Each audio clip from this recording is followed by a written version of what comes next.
today. Man, I got a young man I met a few years back, man. Always been respectful, grinding, handling this business. Met him through my niece and my daughter, but I got student athlete Tridell who be part of the next generation. What's good with you, man? What's going on, man? How you doing today? Man, love. Happy New Year to you. Happy New Year to you too, man. So what's been going on, man? I know you in college now. I know y'all just wrapped up a season. What college you go to? I go to Southern Arkansas University out of Magnolia, Arkansas. Okay. And what was y'all record this year? We went 10-2 this year. 10-2. How school coming along? Let's start with the academic part of it. How the grades coming? Going pretty smooth, you know. Every day you just gotta take it one day at a time with that type of stuff. But yeah, I've been making sure I've been maintaining for sure. That's what's up. What you majoring in out there? I'm a business major. Business major. See, I'll type of that's what you already know what he's doing. That's what I'm talking about. Putting in that work, getting that business major. So how is it juggling like academics, being an athlete, and how are you handling that as far as your college career going? Well, for one, if I could put it into a word, I definitely say a roller coaster. You know what I'm saying? Because being a student athlete definitely has the ups and the downs. Like the highs are high and the lows are low. And just as far as maintaining academics, just make sure you keep the main thing. Make sure you do your academics first before you worry about anything else. Because you are in college. You're a young adult. So it's gonna be distractions that's gonna come. But you're there to play football, so you gotta make sure you take care of problem A before you get to problem B. Major key. I like that answer. So how you got involved in football? Were you kind of somebody that started straight out the gate, pop one, all the way up? Straight pop one. I started playing football when I was 3 years old. Yeah. My dad was the reason why I played football. He was a big inspiration towards that. So, I wanted to try it out, and I fell in love with it immediately. Yeah. Even though I wasn't real good after that, but yeah, it came along. Now through your football career, when you're young, you always try to find yourself what position you gonna settle into. What you started off with early? I can't. If I can remember, I think I was a linebacker. You was a linebacker? Yeah. That's crazy. I would have thought linebacker. Yeah. I started out playing defense. All right. Now, as you progress, you like I say, you start coming into your role. You start developing. Because when I start hearing about you, I think you were like in your junior, senior in high school. Yeah, right? I was going into my senior year. Going into your senior year, but you had already started playing. You were a DB by this time, right? Yeah. This was like my first year. Like that year was my first year trying out that new position, that safety position. Because the year prior, I played outside linebacker. Okay, so you did play linebacker up until high school? Yes, sir. All right, so converting over to the defensive back position, what that was like, because, like for people that don't know, that's a kind of big transition, and especially out here in Texas, like you got real athletes and so on. When you coming from down in that box to move to the back of the defense, it's a learning curve. Right. So how was it from like going down into the box, being primarily like a run support, to going like automatically now your first? Well, if you want me to be honest, it really wasn't no thing for it. It was a pretty natural and pretty smooth transition, And like my senior year of high school, I just started playing DB, so it was really just like me being an athlete at that point, Gotcha. Like the type of position that they had me playing in high school, we called it the ball. So I'm 8 yards. I'm 8 yards from the line of scrimmage. Gotcha. My key is inside foot of the running back, so wherever he step, I step. So basically, I'm still in the box, but I'm in coverage as well. So it's kind of like a nickel star position. You know what I'm saying? Gotcha. And see, that's the way with the way football is played now. It's like you still have some of those true linebacker positions, but really the linebacker is like a hybrid position now. Right. If you want to stay on the field, because you got, like you say, every team really coming out 5 wide. The running back, you already seeing how they trying to devalue their position and, undercut them as far as how they paying them and stuff like that. So everybody trying to spread you out, and you got to be able to cover some grass. Most definitely. So, like, what is your favorite part about football? Is it the covering? Is it the contact? Contact. I like hitting people. You like hitting, because that linebacker background, you got to know how to hit. So you like the hit part. I ain't going to sit up here and fake. I like hitting people. That's what's up. So you get to do it legally. Legally, and tear some heads off. That's what I'm talking about. So with coverage, how are you in coverage? Oh, I'm pretty decent coverage for sure. Yeah. And in college, I played star in college too. So it's kind of like, you know, we in the box. We in the box most of the time, and you know, we still have to go cover a little bit. So that high position is real. I feel like it's really something that I'm pretty good at. Yeah. You know, just because I feel like I'm an athlete. So you know. Gotcha. Now, for those that don't know, when you talk about your college, like what are some of y'all rivals, just to kind of let people know about what conference is that? It's called the GAC, which is the Great American Conference. I think we were like third in our conference this year. Okay. So we had some pretty good teams. A team in our conference, Hardin University, they won the national championship this year. So yeah, they ain't lose no games. They run straight triple option. So man, it's pretty hard to stop. Man, so what is it like? Because I know I see teams like Army and kind of Apples that's type of stuff. Run that type of. Yes, sir. But so just talking to somebody, because like I know some of the schools back home. This was before the passing game really picked up and got where it was. Was kind of run heavy. But when you got a team that's trying to impose their will on you all game, just hitting you in the mouth with, what is it like seeing that system when basically everybody else you playing spreading you out? Seeing that system, it's definitely stressful, especially like preparing for it during the week, because there's so many things that you got to change in your scheme in order to play against that particular offense. Because like you can do all that preparing for that offense, and then next week go back, you can just go back regular. You know what I'm saying? Because you play forget all a traditional offense, a spread offense. But playing that type of offense is pretty hard to prepare for. Like at the end of the day, you just gotta bow up. It's just like it's gonna be a physical game. Tighten your strap up and just get ready for contact. You already know it's gonna be a physical game, so you gotta have it on your mind. Now tell me this, like you say, you learning something specifically for this team, because after this you could pretty much tear it up. I played DB in school. I didn't go all the way to the level like you play now, but I know even from Pop 1 all the way up, your first step as a DB is back. Unless you're a safety or somebody, you already kind of reading, you already far enough back. So when your coaches are preparing you for that game, is everything just downhill, smash mouth, or you still having some threat of the pass, or you just like, man, forget all that? Like they can pass. Like when they played us, I think they passed it a few times, and they don't really pass the ball a lot, but you know, the main thing is stopping hit that you run. You already know what they're gonna do. It ain't no secret. Yeah, you know, so you just gotta, you know what I'm saying? You just gotta be physical. Yeah. So, how did the season go? I know you say you 10-2, so you only lost 2. What were some of the ups and downs this season? What were some of them? Seems like mostly high points. Like, what did you enjoy about this football season overall? Well, me personally, what I enjoyed about this football season was just seeing everything come together. You know, my head coach Brad Smiley. This was his second year being the head coach, and you know, he got us 10 wins, which has only been done the second time in school history. That's crazy. So that was pretty cool to be a part of. Okay, that's what's up. Now, when you going through the week, or when you getting ready for the game, like what type of music you on? Like what type? I always miss my nephew. He a little older than you, but he's a student athlete. He played down there and back home in Louisiana and Lafayette. But like, what kind of music get you going now? Like what you into? My music is pretty diverse. You know, so I listen to a whole lot of things like, you know, Young Boy. I listen to Benny the Butcher. Yeah. You know. Okay. Yeah. So you listen to some spitters. Yeah. All right. And I listen to Benny the Butcher, Lil Wayne, of course. Yeah. Rio, the Young OG.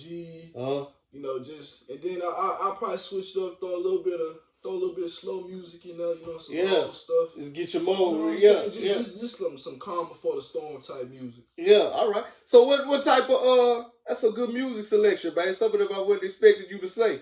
So what you think about some of the newer music, some of the newer generation compared to, like, I know you say your pops from, like, your family from BR, you know, your mom from out here, Stop City. What kind of music compared to when you hear some of the stuff that they get going on compared to your generation? What do you think the biggest difference is? Me personally, I don't really discriminate. You know, I feel like if the song is good, then I'm listening to it. I don't care what type of era it's from or anything like that. But yeah, everybody listens to different types of music. You know what I'm saying? And like, they listen to different type of music to get them going. But yeah, as far as that, I don't really discriminate. So I like all kind of music. That's what's up. Who are some of the other standouts you got on your team, man? Because we're gonna start looking for you. I want people to start plugging in, checking you out, so they'll know, you know, put a name with a face and see what you really do on the field when you get active. Like, who are some of your teammates that you you can say, all right, yeah, be looking for him. Oh yeah, most definitely. Let me start with my boy number 4, Hosea. That's what's up, Hosea. All right. You know what I'm saying? Got my boy 2-5, B Wade, Braden Wade. What give us their positions too? They both play free safety. Free safety, okay. So okay. I got my boy that played the same position as me, my boy old man Deontay Barnes. Dog.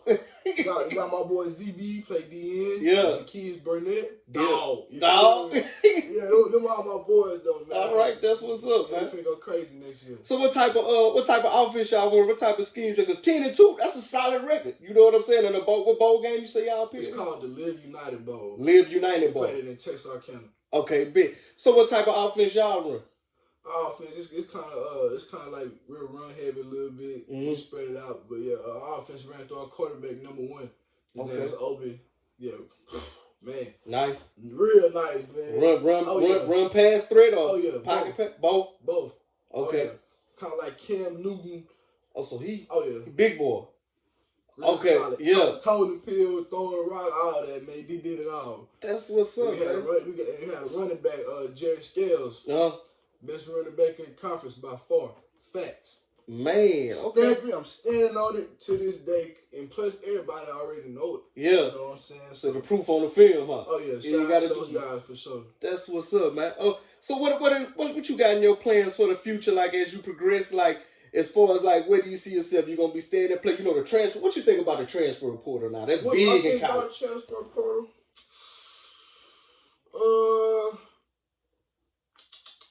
What I think about transfer portal is I feel like it's valuable to a certain extent. You know, I feel like some people just transfer because they can. But like some people really have situations to where they need to go ahead, you know, find another place, you know, because they might not be good where they at, or they doing real good where they at right now, and they want to try to take it up another notch, you know. So, like I said, like I don't really too much have a problem with transfer portal. You know, I feel like sometimes it can be a little bit overused, but you know. I was gonna ask you that. Yeah. So let me ask you this then, because this is what I feel about the overused aspect of it, like you was just talking about. Do you feel that it takes away from the competition sometime? Like, and I'm not talking about as far as like you're playing against another team. I'm talking about on the team. Like, say you know you're a dog at DB and you got somebody waiting for your position, or y'all battling back and forth instead of really competing. They looking for a way where they can go just walk on somewhere and play. Do you think it takes away from the competition, or you think that's good because you only got so many years in college, so you need to maximize it? How you look at it? I feel like if you want me to be honest, I really feel like I'm in the middle of that. You know what I'm saying? Like as far as how I feel about that, because there's some situations where I feel like you can battle out. But there is some situations where like certain coaching staff who kind of like, I wouldn't say pick favorites, but that's how I see it sometimes. You see it. I got you. Like they just had to get out there because you all right. You only have a select amount of years to try to make something happen. So you gotta try your best to maximize those opportunities that you get. Yeah, and let me ask you about this. Speaking of like transfer portal and some of the stuff that wasn't just around like back when I was going to school, how you feel about now? You know, y'all can actually make bread and not be penalized for it. Like you got the name, image, and likeness, the NIL and stuff like that. So you can basically have your own brand as a collegiate athlete and make money than some of like the lower level professional athletes. So how do you see the new NIL deals and how that's taking place and how that's affected college for student athletes? I feel like the name, image, and likeness is something that's pretty dope for sure. For the fact that you know student athletes have the ability to make money off their name alone. You know what I'm saying? That's just amazing. And not be penalized. You know what I'm saying? Like you can't ask for nothing better than that. You know what I'm saying? It's a way to have some type of income coming in. So I feel like that's pretty cool. Hopefully I can get into that one day. And then too, it's a lot of programs, especially your upper echelons like your Alabamas, your LSUs, your Georgias and stuff like that, that they make a lot of money off y'all. As you know, young athletes and young student athletes, and you're calling it student athletes, but you're running it like a professional business when it comes to bread-wise. When you see the money these head coaches and some of these organizations pull in from these breads, that's not amateur sport no more. So you know what I'm saying? You see everybody eating, and you and your partners putting in to get pizza. It's like, hold on, bro. We need to touch a little bit of that too. Yeah, so I feel you on that. But As far as your major, man, what you majoring in as far as academic wise? I'm a business major for sure. You did say business major. So what do you think you going to advance with that business degree? Do you kind of want to open your own business? You kind of just want to work in that field life after football? Because you could go to the league. People don't know, like when I'm talking to him, like this really, like he one of them. Like he ain't just no regular athlete. Right. Oh yeah, for sure. As far as like what I want to do after school and all that, I feel like with my major, I want to make sure I want to like own my own business, like in some sports related. But like I had told you earlier, I definitely want to look into doing stuff like this. You know, a podcast, trying to talk about mental health for athletes. I feel like that's something that'll be really I feel like it'll be a really valuable source because you know I'm a living testimony of that. You know, like last year around this time, you know, I tried to commit. You know, Man, yeah. So it was a real tough time, and I found a way to get through that and persevere. Man. So I'm just glad I'm still here. Bless. You know what I'm saying? Being able to make it to 2024 is nothing. It's a blessing. Hey, we need you here. So what did you do to kind of get yourself back to that space to like if you could help somebody else out that's kind of struggling in that spot to let them know like, nah, it's still light, man. Oh yeah, man. I started going to therapy. You know, I started therapy for a little bit, helped me out.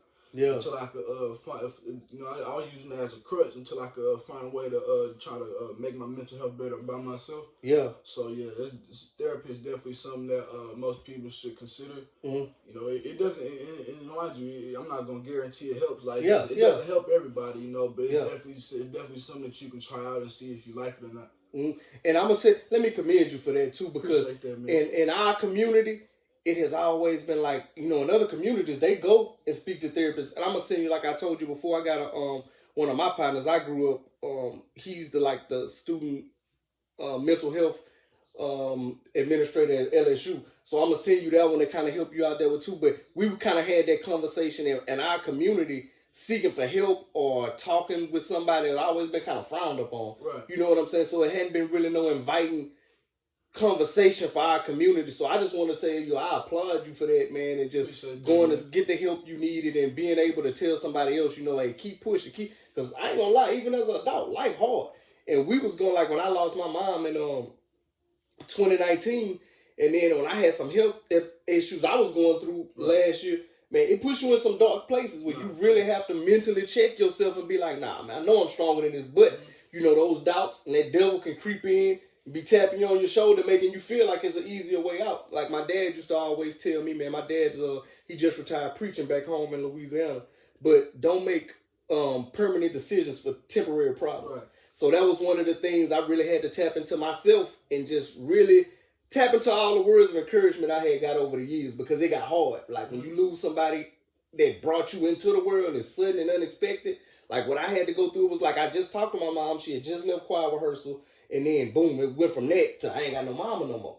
And so that was kind of hard for me to process. And so I just want to commend you because I'm still fighting to say I need to go, you know, to therapy and do that. I'm one of them people, you know, as men, especially black men, we always try to hold everything in and try to deal with it ourselves. Man, you got to get somebody that burden. For the longest, man, I'm trying to tell you.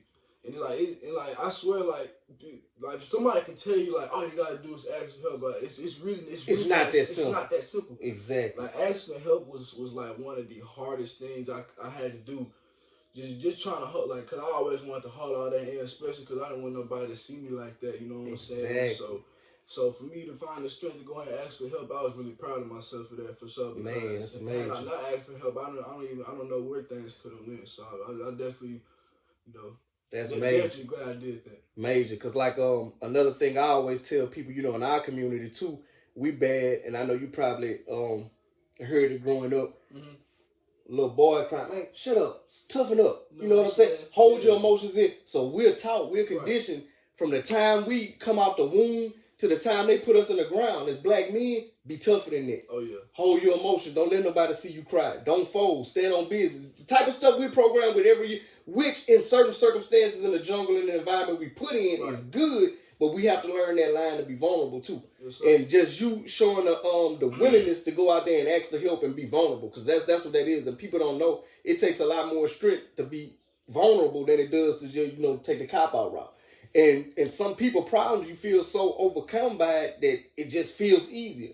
So like I say, man, I commend you 1,000%. And anybody that's need help in that type of arena, man, please seek professional help. Sometimes talking to your auntie and cousin, that ain't good because they're not gonna give you the advice you need. So go try to seek professional help, or if you do have an outlet in your house or somebody in your family that's knowledgeable, somebody you can trust, by all means do that. But you got anything else you want to plug, man, or talk about before we wrap up? You got them any way you want to keep up with you?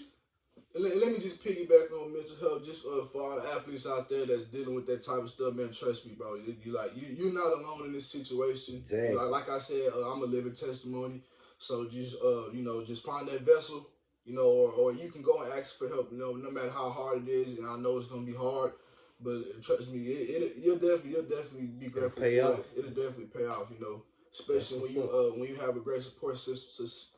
When you have a great support system around you, like my mom, my hero, you know what I'm saying? Man, that's major. You know what I'm saying? Shout out moms, man. Yeah, shout out mom for sure. She definitely helped me through that situation. My dad, my grandmother, all those people, they real, my coaches, you know what I'm saying? Real big reason why I'm still here today. So none but grateful. Man, and look, I know you said earlier you like that contact and being at football, because I always feel like athletes that's in not just physical combat but just physical sports period. Right. You get to let off a little more steam than the average human, because when you get to go and pose your wheel, or you see that target, or you in them boxing and you throwing hands, and you get to let off some of that frustration through that avenue, and it's controlled. That's a beautiful thing. You walk away feeling rejuvenated. You're like, man, I needed that today. That's a therapy session. So I feel you on that 100%, man. You got a IG or something you want them to follow you? You can follow me on my IG is at Tridell TRID instead of an E, it's a 3, and then LL with an underscore. That's what's up, and I tell you, hey, he wanted the next up, hard hitting safety. Hey, cover, student athlete, handling his business. Great young man, man. I enjoyed talking with you, man. Yeah, man. I appreciate you pulling up on me. We've been trying to set this up since the beginning of the season, but that's just how quick time flies, life happens. So we went from beginning of the season, from him ending the season 10-2, appearing in a bowl game, handling his business in school. So I kind of like where the interview feel anyway, man. I love having him on. You know how I wrap up. Always visualize your goals, and after that, accomplish those visualized goals. 9/11, gone.